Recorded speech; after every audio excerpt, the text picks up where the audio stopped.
Hi welcome to my channel healthify Odisha. आज आम healthy मुग मसाला डोसा बनवा रेसिपी देखा।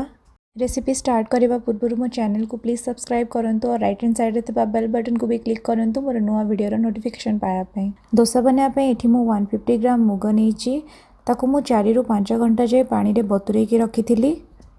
एबे आमे याकू ग्राइंड करिकी तार गोटे स्मूथ पेस्ट बनै नबा। ग्राइंडिंग करबा टाइम रे जदि बैटर थिक हो जाए ताले सेतिरे अल्प पानी देकी ग्राइंड करिवे।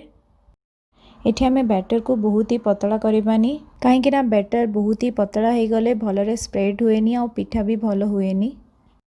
एबे एथिरे अल्प लूण पकेकी ताकू बैटर रे भल भाबरे मिक्स करि नबा।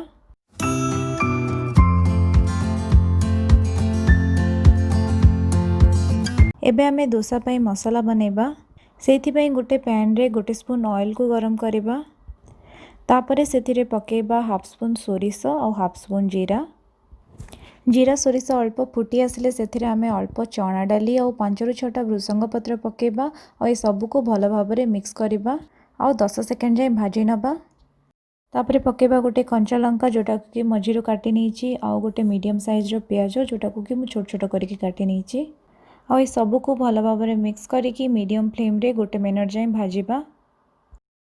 पियाज अल्प भाजी आसिले सेथिरे आमे पकेबा सिझा आलू। एठी मु 3टा मीडियम साइज रो आलू को सिझेई नहींची। एठी आमे स्पून रे प्रेस करिकी आलू को अल्प चकटी नबा। तापरे सेथिरे पकेबा अल्प लूण, अल्प हळदी पाउडर, अल्प जीरा पाउडर, अल्प धनिया पाउडर और ये सब को भल भाबरे मिक्स करिबा और 1 ରୁ 2 मिनट जाए मीडियम फ्लेम रे भल भाबरे भाजीबा।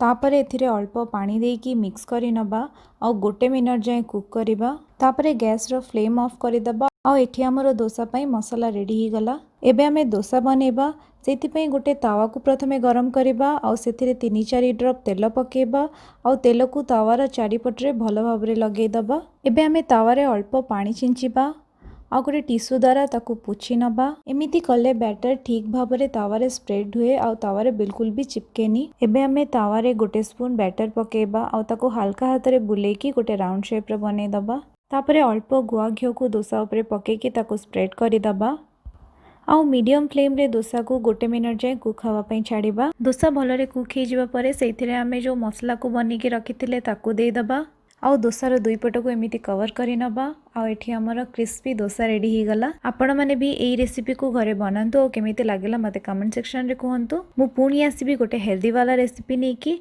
सेतिके जाए हेल्दी खांतु और हेल्दी रुहंतु।